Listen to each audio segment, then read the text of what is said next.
더 사모하는 마음으로 모인 우리 성도님들이기에 오전보다도 더 큰 은혜가 여러분들 속에 임하기를 주의 이름으로 소망합니다. 오전에는 우리가 자기 자신을 말씀으로 사육하자라고 하는 그런 말씀을 드렸지요. 하나님께 기뻐하심을 드리는 자가 되어야 됩니다. 그러하기 위해서는 우리의 영이 자라야 되는데 바로 그런 맥락의 연속 석상에서 오후 찬양 예배 성장의 통로라고 하는 말씀으로 통로 시리즈 계속해서 이어가도록 하겠습니다. 우리가 나이가 들어가면서 성장해야죠. 모든 것들이 그렇습니다. 사람 육체든 마음이든 또 영이든 그리고 우리가 행하는 모든 일들도 처음 했을 때보다 자라나야 되겠죠. 성장해야 되겠죠. 자, 우리 하나님도요. 우리가 하나님을 믿고 구원받는 것에서 그치는 것이 아니라 더 자라기를 원하십니다. 오늘 말씀을 통해서 바라볼 때 처음에는 젖을 먹는 부드러운 것만 먹는 그러한 성도에서 이제는 단단한 것, 딱딱한 것까지도 소화할 수 있는 그런 성장한 자의 모습을 갖추기를 원하십니다. 성장해야 돼요. 하나님의 교회도 마찬가지죠. 또 온전한 교회로서의 여러분들의 모습도 마찬가지예요. 믿노라 하면서 세월은 흘러가는데 변화가 없다. 그 누구보다도 하나님이 안타까워하십니다. 그를 자라날 수 있게 되기를 주의 이름으로 소망합니다.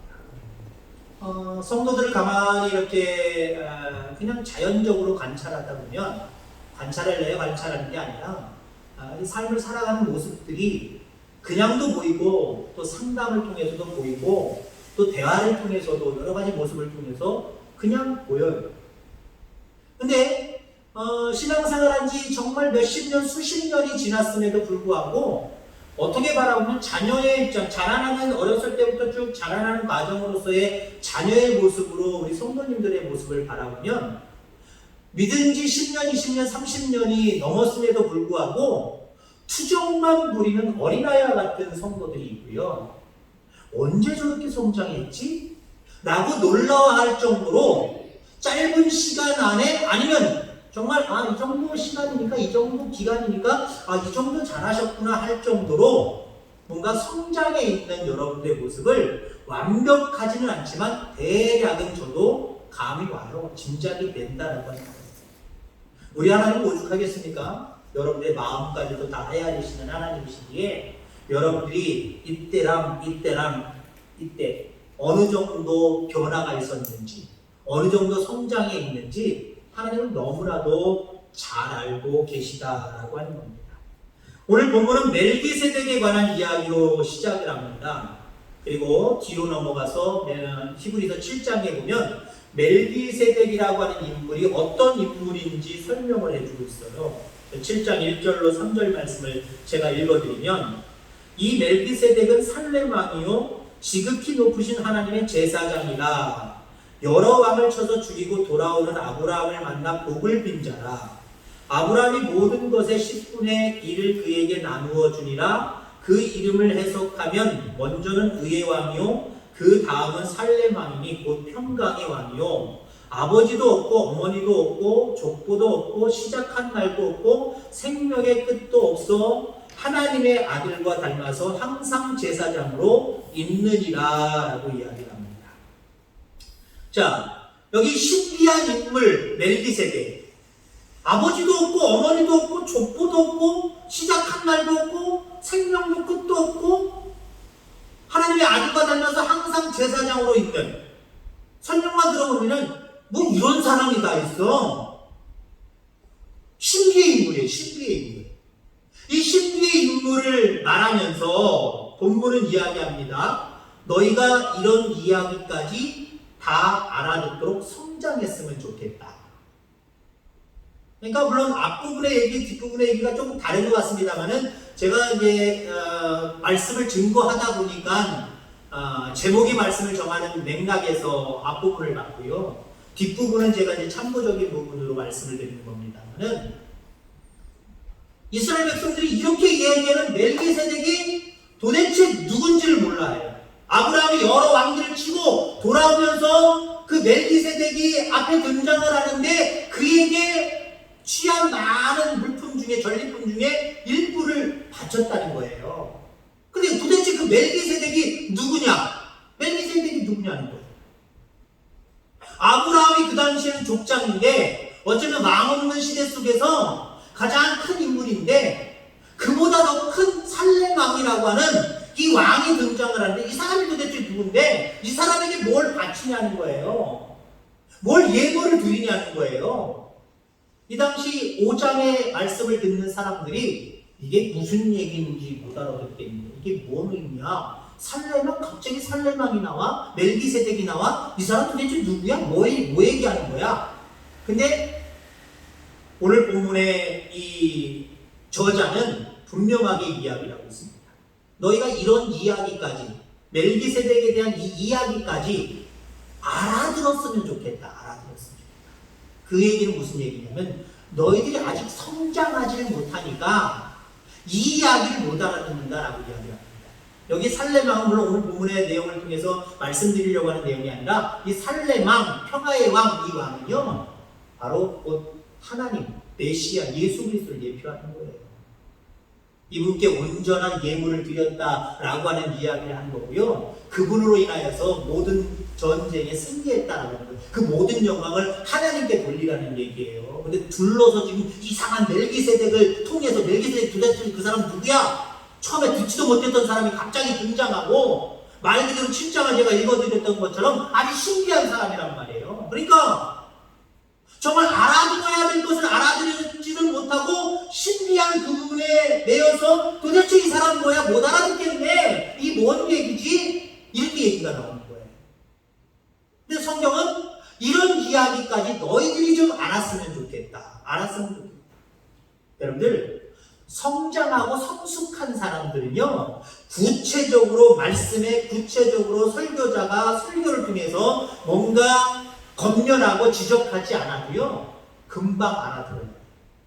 때로는 사물을 바라보고 어떤 현상을 바라보고도 아 하나님이 이렇게 하기를 원하시는구나 이런 부분으로 성장해야 됩니다.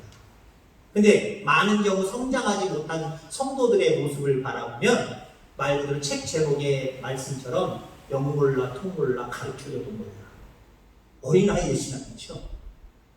어린아이의 신앙. 성장하지 못한 사람들은 계속해서 반복해서 가르쳐주고 알려주고 뭐 권면하고 깨닫게 해줘도 계속 몰라요. 몰라. 그러니까 반복되는 거예요. 반복. 어린아이처럼 늘 반복되는 거예요. 그저 자기의 필요에 의해서 어린아이들 어때요? 자기의 필요 특별히 어떤 필요입니까? 여러 가지 필요가 있지만 자기에게 필요한 먹는 것 가지고 투정 부리는 거예요. 먹는 게 있으면 해고 그러다가 먹는 게 없으면 배고파 투정 부리는 거고 내가 필요한 어떤 물건 이거 있으면 좋아하고 없으면 뭐 사줘 하고 어린애처럼 투정 부리는 거예요. 여러분 영적으로 신앙적으로 여러분들 성장의 가기를 주의 이름으로 축원합니다. 에베소서 4장 13절 14절에 보니까 우리가 믿음이 장성한 사람이 되어 세상에 속지 않는 사람이 되었으면 좋겠다라고 이야기를 합니다.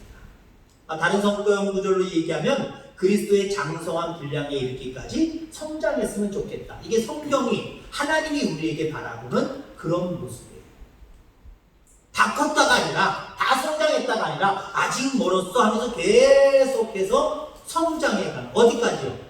그리스도의 장성한 우리가 어떻게 예수님의 그냥 평범한 모습도 못 쫓아가는데 예수님의 완벽한 그 모습까지 닮아갈 수 있겠습니까? 목표가 그렇다는 거예요. 목표가. 그건 계속해서 성도는 성장해야 된다는 걸 강조하고 있는 거예요. 자 그러면 오늘은 이 말씀을 통해서 어떻게 해야 우리의 믿음이 성장할 수 있을까? 성장의 통로는 도대체 무엇일까? 자 오늘 말씀을 통해서 몇 가지, 특별히 세 가지를 말씀드리려고 합니다. 하나님의 말씀을 가까이 해야 됩니다. 그래야 성장해요. 아까도 우리가 자기 자신을 말씀으로 사육해라 라고 하는 말씀을 드렸죠. 우리의 영이 중요하다 그랬어요. 우리의 영의 양식은 하나님의 말씀입니다. 오전의 말씀과 중복된 내용이 많기 때문에 길게 말씀드리진 않습니다만은, 여러분들 바울은 분명하게 디모데후서 3장 16절에 이렇게 이야기하고 있습니다. 성경은 우리로 온전케 한다. 그렇습니다. 성경은 우리로 온전케 한다라고 하는 거예요. 어른이 되게 한다는 거예요. 성숙하게 한다는 거예요. 하나님의 말씀을 가까이 하다 보면요, 나도 모르게 성장해 있는 모습을 봅니다. 그 성장이 영적인 것에만 머무르는 게 아니에요. 오전의 말씀처럼 영적인 것뿐만 아니라 모든 마음, 육체까지도 성숙한 사람, 성장한 사람으로 우리를 그렇게 다스려 간다는 건 거죠. 특히 성경을 읽고 듣고 지키는 사람은 믿음이 성장하는 사람입니다. 성장하게도 되어 있고요. 계시록 1장 3절에 보니까 이 예언의 말씀을 읽는 자와 듣는 자와 그 가운데 기록한 것을 지키는 자는 복이 있나니. 여러분 그렇습니다. 복 있는 사람은 말씀을 통해서 성장하는 사람들이에요. 하나님은 그러한 사람들에게 복을 주실 수밖에 없어요. 늘 말씀을 통해서 여러분들 성장해 가기를 주의 이름으로 축원합니다. 자, 그다음에 우리가 어떻게 성장할 수 있을까? 성장의 통로가 무엇일까? 기도입니다. 기도는 우리를 자라게 만들어요. 기도는 우리를 자라게 만들어요. 여러분들 은근히 믿는 사람들 중에요, 기도 못하시는 분들 많아요. 이거 훈련입니다. 경건은 훈련이에요. 자꾸 기도해 보시기 바랍니다. 자꾸 기도해 보세요. 그냥 내가 기도할 때도 그냥 가만히 눈만 감지 말고 한번 내가 대표 기도한다라고 생각을 하고 한번 기도해 보세요. 집에서 여러분 개인적으로 기도하실 때 누구 앞에서 하는 얘기 아니에요. 집에서 한번 기도해 보시고요. 가장 기도의 훈련 중에 하나가 뭐냐면, 물론 교회 안에서 내가 그런 다른 사람들이 기도를 듣는 경우가 상당히 많잖아요. 가정 예배가 사기를 바랍니다. 남편과 나밖에 없으면 가족 예배 드리는 거예요. 당신이 오늘 대표 기도해. 내일은 내가 할게. 왔다 갔다 한번 해보세요. 기도 늘어요. 미사 어구가 늦다는 얘기가 아니에요. 물론 아름다운 언어들을 자꾸 만들어가니까 성경 말씀도 생각나고 이 말씀도 생각나서 말씀들, 기도의 어떤 언어적인 부분들도 물론 아름다워지지요. 꾸며져 가기 시작을 하지요. 그런데 여러분들, 여기서 기도가 는다라고 하는 건 그런 의미가 아니라 정말 하나님의 마음을 기도를 통해서 헤아리게 돼요. 여러분, 성장이 뭡니까? 아이들이 성장했다는 게 뭐예요? 키만 크면 저서 성장했다. 그것도 물론 있어요. 그것도 있지만 그것보다는 이제 부모의 마음을 헤아릴 정도의 그런 모습이 되었다. 이게 진정한 성장 아닙니까? 그냥 키만 크면 뭐예요? 덩치만 좋으면 뭐예요? 정말 성장해 가는 것은 다른 사람들의 마음을 헤아릴 수 있는, 특별히 부모의 마음을 헤아릴 수 있는 마음이 커가면 커갈수록 성장했다라고 이야기할 수 있죠. 여러분, 기도하다 보면요, 하나님의 마음을 알아요. 기도하다 보면 하나님의 마음을 안 되니까요. 물론 기도가 처음부터 하나님의 마음을 알고 기도하는 경우들도 있겠지만 이런 경우는 별로 없어요. 처음에 우리의 기도는요. 내 기도에, 말이 내 기도에, 내 기도. 내가 당장 필요한 것들을 가지고 하나님 앞에 기도하기 시작을 해요. 그럼 하나님을 훈련시킬 때의 방법은요, 바로 응답 안 하신다는 거예요. 물론 어떤 경우는 바로 응답하시는 경우도 있지만 대부분 바로 응답 안 하세요. 그 얘기는 뭐예요? 내 뜻이 무엇인지 살피고 내 뜻에 초점을 맞춰서 기도가 바뀌었으면 좋겠다. 그 훈련이에요. 내 뜻은 이것이지만 하나님의 뜻도 그것일 수도 있지만 대부분 아닌 경우들이 상당히 많아요. 왜요? 하나님은 욕심의 존재가 아니에요. 근데 우리는 욕심의 존재잖아요. 한계가 있는 이 땅에 살아가는 그런 사람들이잖아요. 그러니까 우리의 욕심은 어때요? 세상에 국한되어 있어요. 썩어 없어질 것들에 국한되어 있어요. 근데 하나님의 욕심은요? 그게 아니에요. 그게 아니랍니다. 하나님의 욕심은 영원한 곳에 있고 그 영원한 곳에 우리들이 끝까지 믿음을 지키고 성장해서 거기까지 오기를 바라시는 거예요. 그러면 하나님이 나에게 바라시는 부분들이 분명히 있다라고 하는 거죠. 그거 어떻게 알아요? 어떻게 알아요? 말씀을 통해서도 물론 알지만 기도를 통해서 우리에게 알려주십니다. 기도가 여러분들 늘게 되기를 주의 이름으로 축원합니다.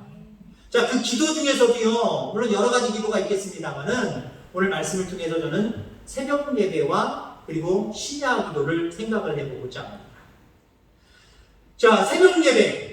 왜 중요합니까, 여러분들? 새벽 예배. 물론 교회에 나와서 예배 드리는 게 뭐든지 교회 속전에 나와서 드리는 것이 기본이고 하나님이 기뻐하십니다. 그러나 여러분들 일어나는 대로 이스라엘 백성들이 제가 왜 새벽 예배와 심야 기도를 이야기를 하냐면은 제사장들은요 늘 제사를 지낼 때 상금제라는 제사가 있고요. 그 다음에 이 지성소 앞에 그 7 촛대가 있거든요. 이 촛대에 불을 켜고 밤에 그리고 불을 끄고 새벽에 아침에 이 일을 매일같이 했어요. 그 이야기는 하나님께 아침 저녁으로 기도함으로 문안을 올렸다는 오늘날의 해석적인 부분은 그거예요. 아침 저녁으로 하나님 앞에 기도하는 거예요. 이게 상번제입니다. 그래서 제가 새벽 예배를 얘기하는 거고요. 그래서 심야 기도를 얘기하는 거예요. 우리가 보통 얘기하는 새벽에 이곳에 모여서 예배하는 기도, 한 달에 한 번 하는 심야 기도, 그거라고 볼 수는 없지만 늘 여러분들 아침에 깨자마자 새벽 기도하시고요. 저녁에 잠자리에 들기 전에 시간 구애받지 말고요. 늘려가면 좋긴 좋지만 그거 관계없어요. 하루의 시작을 하나님 앞에 기도하면서 하루의 마감을 하나님 앞에 기도하면서 마감하면요. 어느샌가 여러분들 쑥쑥 자라있어요. 성장이 있어요. 새벽은요. 하나님이 은혜 베풀어주는 시간입니다. 왜 그런지 아십니까? 내가 일어났어요.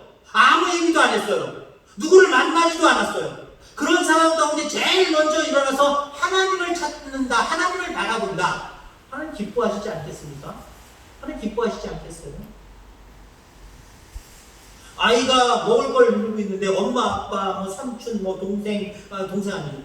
언니, 오빠, 누나, 형이 앞에 있는데 애가 사탕 봉지를 들었단 말이에요.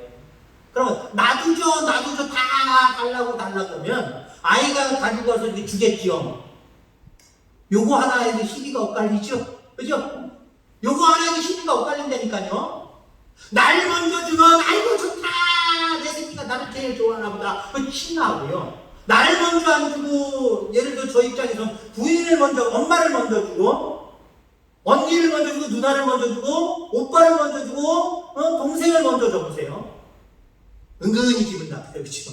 은근히 셈이 나서 별로 기분이 좋지 않아요.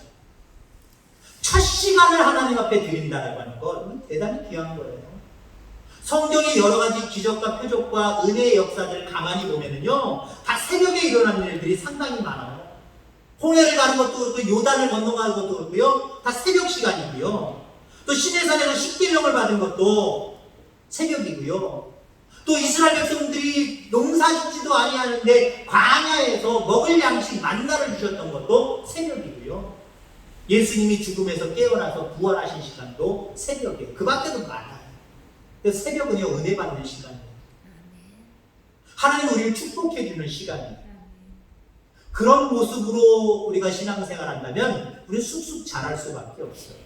하나님 역사하시는 걸 자꾸 느끼는데, 역사하시는 걸 느끼지 못하고 자꾸 내가 기도한 대로 육신의 기도겠지만 육신의 기도를 통해서 하나님의 마음을 헤아리지 못하고 자꾸 기도하는데 응답이 없어요. 그러니까 늘 투정 부리는 거예요. 늘 어린아이와 같은 그 신앙을 그대로 몇십 년이 지나도 유지하고 있는 거예요. 그런데 새벽을 통해서 저녁을 통해서 기도하면서 하나님이 축복하시는 그 모든 것들을 체험해봐요. 아, 이런 하나님이구나. 다르거든요. 체험을 하는 게 참 다른 거거든요. 신앙인들도 보세요. 물론 체험적인 신앙을 갖지 못하고 그냥 밋밋하지만 어렸을 때부터 신앙을 쭉 유지하는 분들이 있고, 어렸을 때는 신앙생활이 별로 없는데 다 커가지고 어떤 일들을 통해서, 사건을 통해서 말 그대로 체험적으로 기적이라든지 그 밖에 은혜를 체험한 분들이 있어요. 어떤 신앙이 좋다 나쁘다는 없어요. 어떤 신앙이 좋다 나쁘다는 없는데, 근데 저는 밋밋하게 어렸을 때부터 모태신앙부터 쭉 온 사람으로 특별한 어떤 기적과 표적을 경험하고 그런 게 제가 없거든요.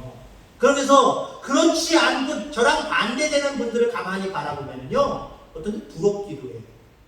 그러면서 자기 스스로 자책을 해요. 나는 믿음이 없어서 그런가? 저런 분들은 가만히 보면 정말 믿음이 좋은 것 같은데 나는 믿음이 없어서 그런가? 물론 제 스스로 위안이지만 그건 아니에요. 어떤 분이 좋다라고 얘기할 수 없지만 정말 참 체험을 하고 경험하신 분들을 가만히 보면요, 물론 그분들도 장단점은 있어요. 어떤 단점이 있느냐? 앞으로 신앙이 앞으로의 모습으로 전진해 나가야 되는데 늘 그 기적을 맛보고 표적을 맛본 거기에만 얽매여 있어요. 그때 내가 이렇게 기도했고 이렇게 은혜를 받아서 이랬다 거기서만 머물러 있어요. 때로는 그거 기억을 해야 되지만 때로는 그것들을 잊어버리고 앞으로 전진하는 신앙으로 계속 매진해야 됩니다. 근데 어찌됐든 간에 참 뜨거워요. 그런 모습을 보면 부럽기도 해요. 나는 왜 저런 산 체험이 없을까? 라고 하는 그런 어떤 생각이 들 때가 있어요. 새벽을 통해서 저녁을 통해서 기도하면서 하나님이 역사하시고 은혜 베푸시는 모습을 체험하면은요 신앙이 커간다니까요. 특히 우리 인간은요 이게 이 체험을 어떻게 하느냐에 따라서 생각하는 거나 말하는 거나 행동하는 것이 완벽히 달라버려요. 어떤 특별한 경험을 하면 그 특별한 경험을 통해서 사람이 확 바뀌어버릴 때가 많잖아요. 그래서 새벽을 통해서 저녁을 통해서 하나님 앞에 기도함으로 여러분 성장의 강의를 주의 이름으로 축원합니다. 자, 그 다음에 성장의 통로는요 어떨 때 성장하느냐? 순종할 때 성장해요. 순종할 때 성장해요. 순종은 주님의 말씀을 따르는 태도를 얘기하는 거거든요. 주님의 말씀을 따르겠다라고 하는 그것은 입술로 고백하는 아멘이 아니니까요. 물론 그것도 중요해요.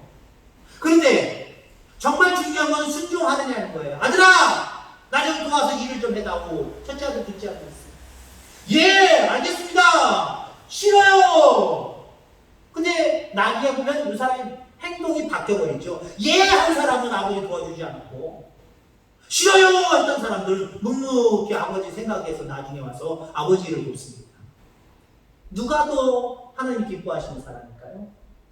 물론 예! 하고 나와서 실질적으로 이 일을 도운 자식이 있다고 한다면 그 자녀가 가장 귀한 자녀겠죠. 하나님이 기뻐하시는 하나님의 백성이겠죠. 자, 그럼 두 사람의 예를 통해서 바라볼 때 싫어요 했지만 결국 아버지의 마음을 헤아려서 아버지를 도운 그 아들이 진정으로 아버지를 기쁘시게 하는 아들이 아니에요. 그래서 순종이 그런 거예요. 하나님을 대하는 태도예요. 하나님을 대하는 태도, 이것이 정말 아멘의 태도냐 아니면 그렇지 않느냐, 그걸 보시는 게 순종의 모습입니다. 하나님은 아브라함을 시험하셨잖아요. 제가 성장한 사람인지 성장하지 않는 사람인지, 또 앞으로 성장할 사람인지 성장이 멈춰버릴 사람인지 시험하시잖아요. 네 아들 독자 이삭을 나에게 번제물로 바치려는 거예요. 아브라함은 그대로 순종합니다. 그대로 순종할 때 정말 그 아브라함의 믿음의 어떤 상황들을 쭉 그래프로 그린다고 한다면 그 이후로 확 성장했다라고 봐도 과언이 아니에요. 그 뒤로부터는 하나님을 의심하지도 않았을 거고요. 어떠한 말씀이든지 자기 핑계대지 아니하고 늘 순종하는 사람이 되었을 겁니다. 그래서 정말 하나님 약속하신 대로 그 후손들을 축복하셨을 거고, 그 약속하신 대로 하나님이 많은 것들을 그 아브라함과 아브라함 자손들에게 허락해 주셨을 거예요. 아니, 허락해 주신 모습이 성경에 우리는 기록되어 있는 모습들을 발견하게 됩니다. 순종하면요 나도 모르게 확 성장해 가요. 나아만 장군이 있었습니다. 큰 용사였고 이스라엘 지배하던 그런 사람이지만 이 이스라엘의 엘리사의 말을 듣고 요단 강물에 몸을 담그죠. 순종하기 싫었어요. 왜요? 이스라엘을 지배하는 국가의 장수로서 자존심 상하는 일이다. 우리나라에도 좋은 강들이 많은데 내가 왜 이스라엘 땅에 이 요단강, 이 더러운 물에 내가 몸을 담궈야 되느냐. 물론 그 부하들의 설득이 있었습니다는 그가 물에 담깁니다. 요단강 물에 7번 몸을 담궈. 그가 문둥병이 있었거든요. 나병이 있었거든요. 어린아이의 살같이 깨끗해졌어요. 회복되었어요. 순종의 결과였어요. 그 이후로 여러분들 나아만 장군의 이야기는 더 이상 기록되어 있지 않습니다. 그가 어떻게 되었다라고 하는 얘기가 없어요. 여러분 드라마 잘 쓰시잖아요. 여러분 드라마 보시면 분명히 다음 장면에는 어떤 장면이 될 거야? 같이 보시는 분이 있으면 서로 막 이렇게 이해하기도 하지만 같이 안 보면 속으로만 저거 다음 장면에 다음엔 분명히 어떻게 될 거야? 둘은 결국 만나게 될 거야? 둘은 어떻게 싸우게 될 거야? 뭐 어떻게 될 거야? 여러분 드라마 보시면서 여러분 드라마 쓰시잖아요. 저랑 집사람도 드라마 잘 써요. 특히 저 사람도 잘 써요. 그리고 저 사람이 얘기한 대로 싹 되는 경우들이 많아요. 당신이 저 작가인가 봐. 당신이 썼나 봐. 그리고 칭찬하면 칭찬해 주죠. 나만 장군의 이야기가 어떻게 됐을까? 그 다음부터는 여러분 상상입니다만은 우리의 믿는 자의 입장으로 바라보면 그는 하나님을 조금 더 의심하지 아니하고 자기 나라로 돌아가서 하나님을 전파하는 자가 됐을 것 같아요. 복음을 증거하는 자가 됐을 것 같아요. 그로 인해서 왕도, 그로 인해서 많은 다른 백성들도 하나님을 신뢰하는 자들이 됐을 것 같아요.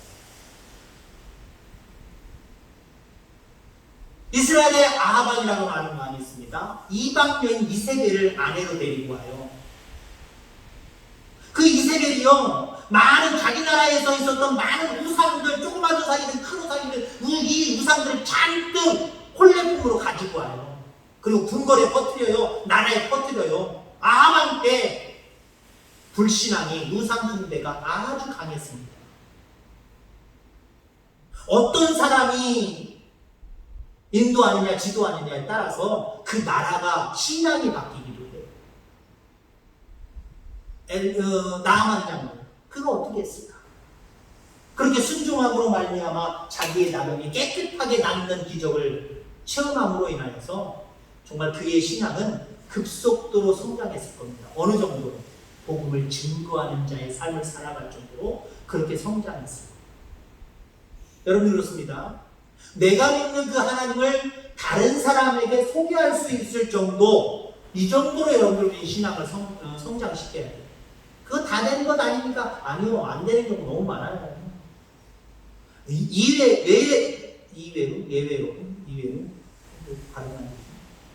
예외로 어떤 사람이 많은지 모르지만 전도 못하시는 성도님들 많아요.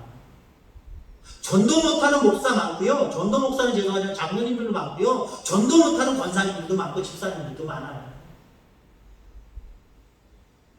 아예 안 하시는 분들도 많아요. 근데 내가 믿는 그 하나님을 늘 시간이 날 때마다 그 하나님을 많은 사람들에게 증거한다? 다 할 수 있는 일 아니에요. 민도를 하면서도 이걸 못하는 분들이 상당히 많아요. 그 정도로 여러분들 성장해 가길 바랍니다. 그게 다 성장한 건 아니지만 이 정도 성장하면 괜찮아요. 근데 많은 그리스도인들이 어때요? 그냥 내 필요한 것만 만족시키고 채우려고 주님 전에 와서 떼쓰다가 그냥 자기 스스로 그냥 쑥 에이 몰라 가길래 하고 멈춰버리고 내버려뒀다가 또 같은 문제를 안고 괴롭고 힘들면 또 어린아이처럼 떼쓰고 거기에는 성장이 없어요. 끝까지 하나님이 어떠한 분이신지도 온전하게 깨닫지 못하고 부끄러운 두어는 받을 수 있겠지만 하나님 나라에 가서 큰 상급을 받지 못해요.